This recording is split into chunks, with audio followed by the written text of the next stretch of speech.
हर्षित landmark, सपनों का घर जैसा आप चाहते हैं हम बनाते हैं। 1, 2 एवं 3 BHK ready position flats. Call 9827321321।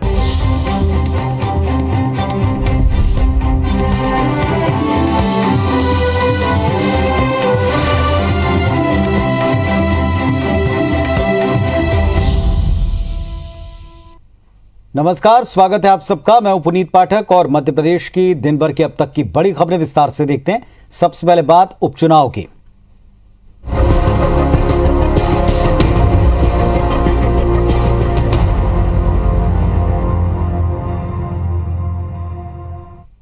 Madhya Pradesh में खंडवा लोकसभा समेत पृथ्वीपुर, रैगांव और जोबट विधानसभा सीट पर उपचुनाव के नामांकन भरने का आज अंतिम दिन था। तीनों विधानसभा सीटों पर बीजेपी प्रत्याशियों ने आज शक्ति प्रदर्शन के साथ अपने पर्चे दाखिल किए। इधर जोबट और रैगांव में कांग्रेस प्रत्याशियों ने भी अपने अपने पर्चे भर दिए। इस दौरान टिकट न मिलने से नाराज बीजेपी और कांग्रेस दल दोनों के जो नेता थे उनकी मुश्किल बढ़ाते नजर आए। हालांकि दोनों ही दल के नेताओं का दावा है कि वक्त रहते सब ठीक कर लेंगे।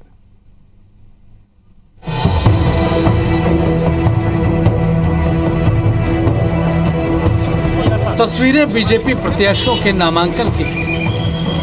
पृथ्वीपुर से बीजेपी प्रत्याशी डॉक्टर शिशुपाल यादव, जोबट से सुलोचना रावत और रैगांव से प्रतिमा बागरी ने उपचुनाव के लिए अपना नामांकन दाखिल किया। जोबट में रैली के रूप में पर्चा भरने पहुंची सुलोचना रावत के साथ कैलाश विजयवर्गीय मौजूद रहे। कैलाश ने सुलोचना के पक्ष में सभा भी की। इधर पृथ्वीपुर में बीजेपी प्रत्याशी शिशुपाल यादव के नामांकन के दौरान सीएम शिवराज सिंह चौहान और प्रदेश बीजेपी अध्यक्ष VD शर्मा मौजूद रहे। उन्होंने एक जनसभा को भी संबोधित किया। सीएम शिवराज रैगांव में भी बीजेपी कार्यकर्ता सम्मेलन में शामिल हुए, जहां उन्होंने कांग्रेस पर जमकर निशाना साधा और बीजेपी को जिताने की अपील की। इस बार इतिहास बदल दो।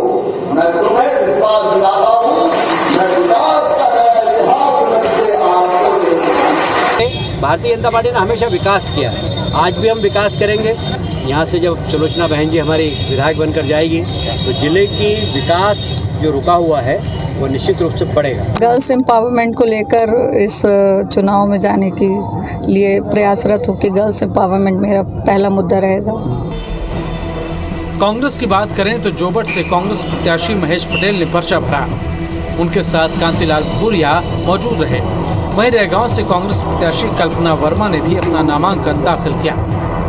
विश्वास है कि कांग्रेस पार्टी को लाभ मिलेगा और कांग्रेस पार्टी इस बार विजय जरूर होगी। भूरिया जी के नेतृत्व में हर बूथ तक भूरिया जी के नेतृत्व में कार्यकर्ता जुटे हुए हैं और हमारे राष्ट्रीय नेता भी आएंगे और प्रदेश के नेता भी आएंगे। मैं 25 से 30 हजार वोटों से जीतने का दावा कर रहा हूँ। आज हम निश्चित ही अब जगह जगह जाएंगे और महेश पटेल को भारी बहुमत से जिताएंगे। ये हमने आज सभी कार्यकर्ता आज हमारे आए हुए हैं, संकल्प लेके हम चलेंगे। इधर टिकट नहीं मिलने से नाराज बीजेपी और कांग्रेस के नेता दोनों दलों की मुश्किलें बढ़ाते नजर आए। रैगांव से पुष्पराज बागरी और छोटे भाई देवराज बागरी की पत्नी वंदना बागरी ने निर्दलीय के रूप में पर्चा भर दिया। हालांकि पुष्पराज बागरी ने बाद में सीएम शिवराज सिंह चौहान के मंच पर पहुंचकर बीजेपी प्रत्याशी को अपना समर्थन दे दिया। जोबट में कांग्रेस नेता दीपक भूरिया ने पार्टी की मुसीबत बढ़ा दी। उन्होंने निर्दलीय रूप से अपना नामांकन दाखिल किया। हालांकि दोनों दल रूठों को मनाने का दावा कर रहे हैं। भतीजी प्रतिमा बागरी को आप लोग अपने पूरे मन से, पूरे आशीर्वाद से, प्रचंड बहुमत से यहाँ से जिता करके भेजे। कि सम्मान की बात है और ये कार्यकर्ता कलावती भूरिया के उनके सम्मान की बात है। जिस तरह मैंने दूसरी बार आज मैं बोल रहा हूँ वापस से, उन्होंने फारूक बागी भरा, उसको हम लोग बना के और 13 तारीख के पहले हम उसको फारूक वापस करवा देंगे। और यहाँ पर इस तरह से अपना कभी भी कांग्रेस पे चलता है कि निर्दलीय कोई लड़े, पर लड़ने की अनुमति पार्टी नहीं देगी और दीपक को हम कहेंगे कि फारूक वापस ले देगा। देखिए, कहीं पर भी कोई भी निर्दलीय होकर फॉर्म नहीं भर रहा है। मेरी कल रात में भी सभी जगह बात हुई है और 1-2 जगह लोगों ने फॉर्म जरूर लिया है, पर उनसे भी बातचीत हो गई है और वो फॉर्म जमा नहीं करेंगे या करेंगे तो विड्रॉ कर लेंगे। उपचुनाव में नामांकन के साथ ही प्रचार प्रसार की सरगर्मी भी बढ़ गई है। अब बीजेपी और कांग्रेस दोनों ही दलों के सामने रूठों को मनाने और जनता को अपने पक्ष में करने की चुनौती है। Bureau report, IBC 24। और हमारे सहयोगी सुधीर दंडोतिया इस वक्त भोपाल से हमारे साथ में जुड़ रहे हैं। सुधीर, दोनों दलों का दावा है कि उनके जो बागी हैं वक्त रहते मना लिए जाएंगे।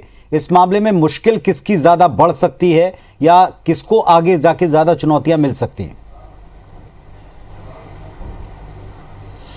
देखिए पुनीत, फिलहाल अगर बात करें तो बीजेपी और कांग्रेस दोनों के सामने चुनौतियां हैं और नाराजगी और बगावत को लेकर अगर बात किया तो बीजेपी रैगांव में थोड़ी सी राहत की सांस ले सकती है, पर लेकिन जब तक 13 तारीख तक नामांकन वापसी नहीं होगा तब तक ये कहना बिल्कुल मुश्किल है कि आखिर किसकी राह आसान होगी। क्योंकि जोबट में अगर बात किया तो दीपक भूरिया तगड़े दावेदार यहाँ से माने जा रहे थे, कांग्रेस के टिकट के प्रबल दावेदार थे और उनका निर्दलीय नामांकन भरना कांग्रेस के लिए मुश्किलें जरूर बढ़ा सकता है। जोबट के अंदर अगर सुलोचना रावत की बात करें तो जिस दिन उन्होंने दामन बीजेपी का थामा था उस दिन कई कार्यकर्ताओं ने बीजेपी छोड़ी थी और सुलोचना रावत को टिकट देने का विरोध किया था। उसके बावजूद भी बीजेपी ने उन पर दाव खेला और आज भी हमने देखा कि कैलाश विजयवर्गीय बीजेपी के दिग्गज नेता उनको नामांकन दाखिल कराने के लिए जोबट पहुंचे थे। हालांकि अगर बात की जाए स्थानीय स्तर पर जो नाराज नेताओं की, तो उसको दूर करने को लेकर अभी तक बीजेपी जरूर यह दावा कर रही है कि सभी नेताओं को मना लिया जाएगा, पर लेकिन रैगांव के अलावा बीजेपी के पास में अब तक इस तरीके की कोई दूसरी खबर नहीं आई है। खंडवा की अगर बात करें तो खंडवा में हमने देखा था कि किस तरीके से मुख्यमंत्री शिवराज सिंह चौहान कल जब ज्ञानेश्वर पाटिल का नामांकन दाखिल कराने गए थे तो नामांकन के समय और मंच पर हर्ष सिंह, जो कि नंद कुमार सिंह चौहान के बेटे हैं, 25 साल से खंडवा के सांसद रहे, उनकी गैर मौजूदगी चर्चा का विषय रही। हालांकि जो दावा था हर्ष सिंह के जो नजदीकी लोग थे उनके द्वारा कि तबीयत खराब होने के चलते हर्ष सिंह इस पूरे नामांकन की प्रक्रिया में शामिल नहीं हुए थे, पर लेकिन RT-PCR रिपोर्ट उनकी निगेटिव आई है जो जानकारी है, और उसके बावजूद भी अगर मंच साझा नहीं किया है तो उसके पीछे जो कारण बताए जा रहे हैं वो टिकट कटने को लेकर उनकी नाराजगी है। और ये नाराजगी कब तक दूर रहती है? अगर नाराजगी दूर नहीं होती तो निश्चित तौर पर बीजेपी के लिए यहां पर मुश्किलें बढ़ती हुई नजर आ रही हैं। वहीं पर अगर रैगांव की बात करें तो पुष्पराज बागरी ने नाम वापसी का ऐलान किया है, बीजेपी के समर्थन का ऐलान किया है पुनीत, और इससे बीजेपी को राहत मिल सकती है। मुख्यमंत्री शिवराज सिंह चौहान के सामने ये ऐलान किया था, मुख्यमंत्री ने खुद इस बात का भरोसा जताया है कि पुष्पराज बागरी के सम्मान में कोई कमी नहीं आने दी जाएगी। पर उनके परिवार से 5 लोगों ने नामांकन खरीदे थे और पुष्पराज बागरी ने नामांकन दाखिल किया था, उनके परिवार के ऊपर मामले दर्ज कराने तक की बात आई थी। ऐसे में परिवार के बाकी सदस्य कितना इस पूरे पुष्पराज बागरी के साथ में बीजेपी का साथ देते हैं, इस पर भी सस्पेंस बना हुआ है।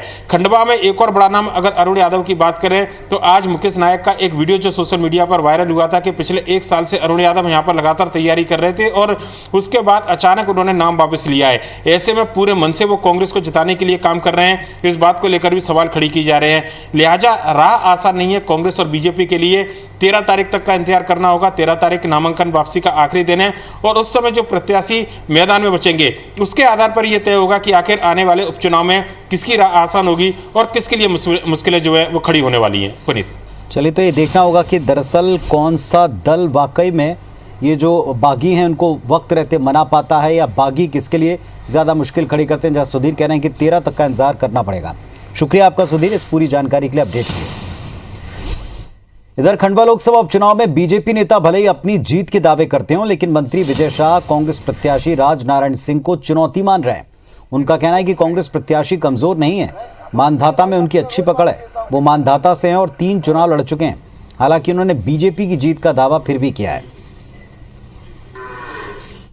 लोकसभा तो वो हारेंगे, लेकिन क्योंकि मेरी जवाबदारी मानधाते की है और वो 3 चुनाव वहां से लड़े हैं, 1 चुनाव बेटा लड़ा है और लगातार पुराने नेता हैं 1985 के, तो इसलिए मेरी विधानसभा से मैं उनको कमजोर नेता नहीं मानता।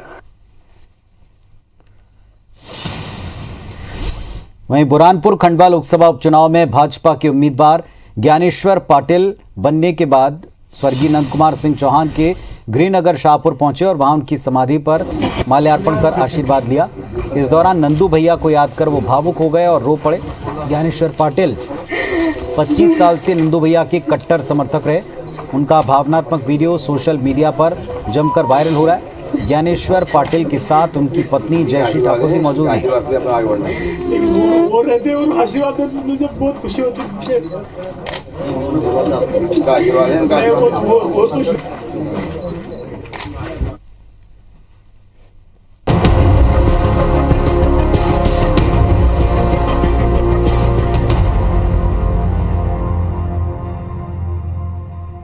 पूर्व मंत्री और बीजेपी विधायक अजय बिश्नोई ने एक बार फिर से अपनी सरकार को घेरा। उन्होंने सीएम शिवराज सिंह को जबलपुर में वाटर स्पोर्ट्स का फीडर नोड बनाने का वायदा याद दिलाया। बिश्नोई ने सीएम को एक खुला पत्र लिखा जिसमें जबलपुर में गौर नदी के कोसम घाट पर वाटर स्पोर्ट्स का फीडर नोड बनाने का वायदा निभाने की मांग की।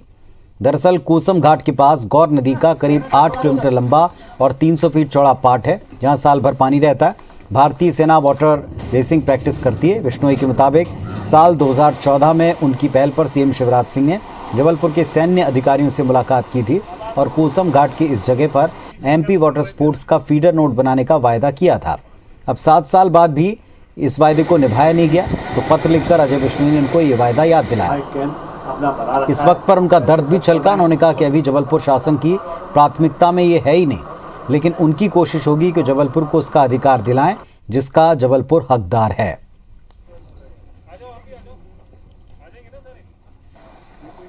– 2014 में आपने सेना के साथ मीटिंग में वादा किया था कि यहाँ पर फीडर नोड बना देंगे वाटर स्पोर्ट्स का। अभी वाटर स्पोर्ट्स का नोड जो है भोपाल बड़ा तालाब है, उससे बेहतर जगह यह है आप भोपाल को भोपाल रहने दीजिए, उसका उपकेंद्र फीडर नोड इस कोसम घाट को बना दीजिए। केंद्र सरकार की भले ही जातिगत जनगणना कराने से कतरा रही हो, लेकिन मध्य प्रदेश में जातिगत आधार पर कर्मचारियों की गिनती पूरी हो गई। नौकरियों में ओबीसी कोटा 14 से बढ़ाकर 27% करने का मामला फिलहाल हाईकोर्ट में है। जिन याचिकाओं पर रोक लगी है उन्हें छोड़कर बाकी में 27% आरक्षण की प्रक्रिया सरकार ने शुरू कर दी। सरकार अब ये जानना चाहती है कि दरअसल सरकारी दफ्तरों में ओबीसी वर्ग के कितने कर्मचारी फिलहाल काम कर रहे हैं और कितने पद अभी खाली पड़े हैं। इसके लिए बाकायदा सभी कर्मचारियों की गिनती कराई गई, जिसमें पता चला कि प्रदेश में सितंबर 2021 की स्थिति में कुल 3,19,144 कर्मचारी कार्यरत हैं, जिनमें से ओबीसी के 42,055 कर्मचारी हैं। मध्य प्रदेश में आरक्षित वर्ग के कर्मचारियों की संख्या अनारक्षित के मुकाबले अब ज्यादा हो गई। वर्तमान में कार्यरत कुल 3,19,144 में से 1,53,200 के करीब कर्मचारी अनारक्षित वर्ग से हैं और इस हिसाब से प्रदेश में 53% से ज्यादा कर्मचारी आरक्षित कैटेगरी के हैं और 47% ही अनारक्षित वर्ग से हैं। मध्य प्रदेश में ओबीसी को 27% आरक्षण लागू होने से कुल आरक्षण बढ़कर 63% हो गया। इसमें 27% पिछड़ा वर्ग, 20% अनुसूचित जनजाति, 16% अनुसूचित जाति को दिया जा रहा है और इस तरह प्रदेश में आरक्षण बढ़कर 63% कुल हो चुका है।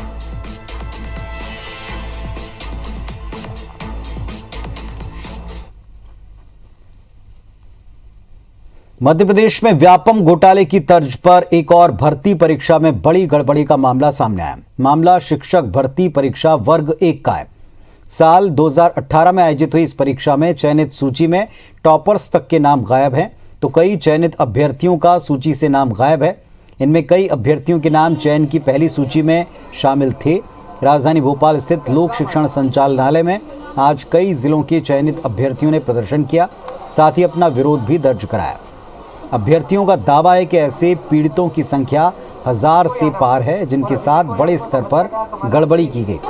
अभ्यर्थियों ने मामले की जांच के साथ नए सिरे से सूची जारी करने की मांग की है।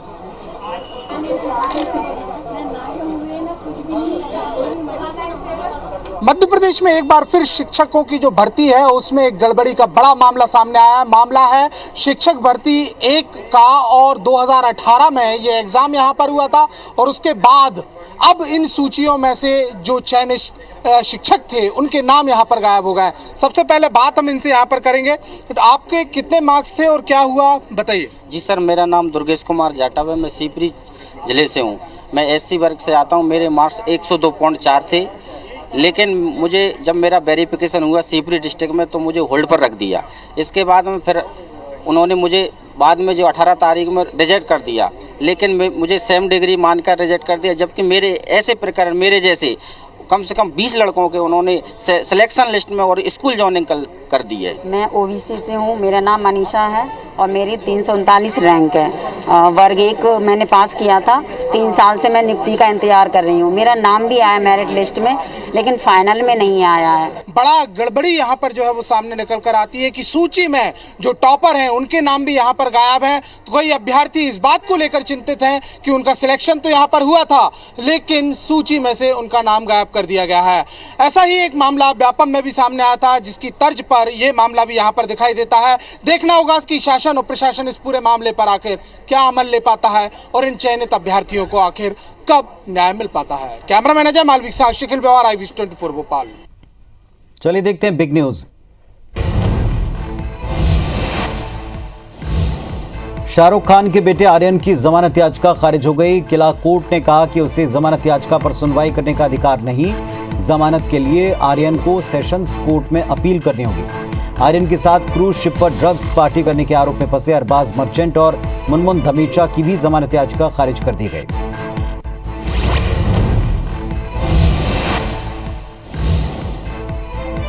केंद्रीय गृह राज्य मंत्री अजय मिश्रा टेनी ने कहा है कि मेरा बेटा कल पुलिस के सामने पेश होकर अपना बयान देगा। ये भाजपा की सरकार है जिसमें निष्पक्ष जांच होगी और दोषियों के खिलाफ कार्रवाई होगी। उन्होंने दावा करते हुए कहा, हमें कानून पर भरोसा है, मेरा बेटा बेगुनाह है।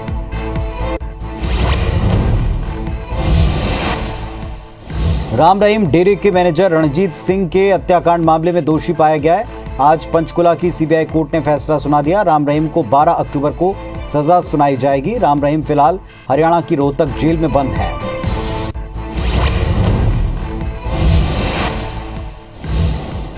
टाटा ग्रुप को एयर इंडिया की कमान मिल गई है और कंपनी ने सबसे बड़ी बोली लगाई। निवेश और सार्वजनिक परिसंपत्तियां प्रबंधन विभाग के सचिव ने कहा कि टाटा सन्स ने एयर इंडिया के लिए 18,000 करोड़ रुपए की विजेता बोली लगाई।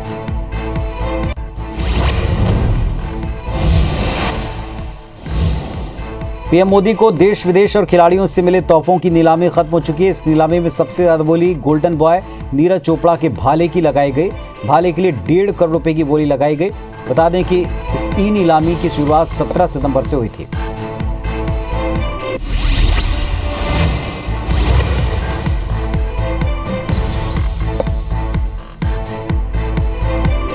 चलिए कुछ और खबरें देखते हैं। बॉलीवुड सुपरस्टार शाहरुख खान के बेटे आर्यन के ड्रग्स केस की तार भोपाल से जुड़ते नजर आए हैं। इस मामले में रोजाना कुछ नई चीजें सामने आती हैं। गुरुवार को कोर्ट ने आर्यन समेत सभी गिरफ्तार 8 आरोपियों को न्यायिक हिरासत में भेज दिया है। इस बीच भोपाल के रहने वाले नीरज यादव का यह दावा है कि उन्होंने बीजेपी के 2 कार्यकर्ताओं को इस रेव पार्टी की सूचना दी थी और इसी के बाद उन्होंने इसके बारे में एनसीबी को सूचना दे दी। जिन 2 बीजेपी वर्कर्स की बात की जा रही है उनका नाम मनीष भानुशाली और एक प्राइवेट जासूस किरण गोसावी है। किरण गोसावी वही आदमी है जिसकी आर्यन खान के साथ कस्टडी में ली हुई सेल्फी सोशल मीडिया पर वायरल हुई थी। नीरज का दावा है कि उसे 1 अक्टूबर को उसके दोस्त ने पार्टी की जानकारी दी थी जो खुद उस पार्टी में जा रहा था।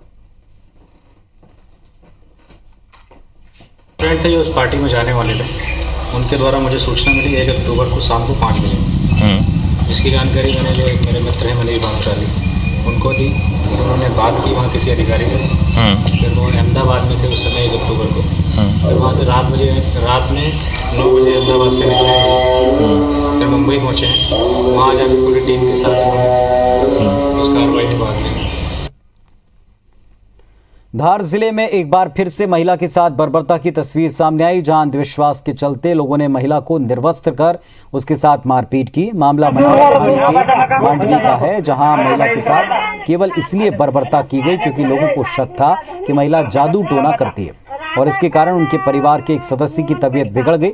इसी बात पर आरोपियों ने महिला के साथ मारपीट की, महिला को निर्वस्त्र कर दिया। घटना का वीडियो सोशल मीडिया पर वायरल हो रहा है। पुलिस के मुताबिक घटना 5 अक्टूबर की है, जिसका वीडियो वायरल होने के बाद पुलिस ने 4 लोगों के खिलाफ मामला दर्ज कर 3 को गिरफ्तार कर लिया और आगे की जांच जारी है।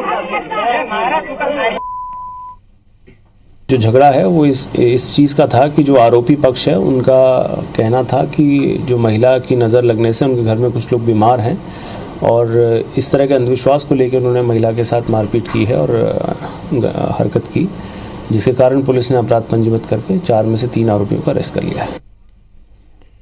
मध्य प्रदेश हाईकोर्ट की जबलपुर बेंच ने ग्वालियर के कमला राजा अस्पताल में व्यवस्थाओं को लेकर एक 4 सदस्यीय कमेटी बना दी है, जो 21 अक्टूबर को व्यवस्थाओं पर अपनी रिपोर्ट हाईकोर्ट में पेश करेगी।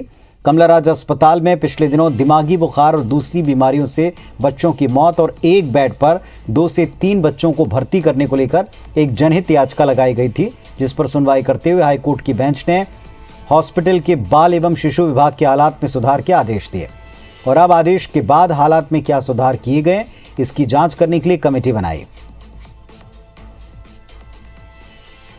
शासन द्वारा यह बताया गया है कि वह एक कमेटी उन्होंने बना दी है, वह कमेटी उस मामले की इंक्वायरी करेगी और इंक्वायरी रिपोर्ट सौंपेगी। तो न्यायालय ने आदेश किया है inquiry report committee inquiry report करे, मौके पर जाए, 21 तारीख को जो भी रिपोर्ट है वो कंप्लायंस रिपोर्ट माननीय न्यायालय के सामने पेश करे।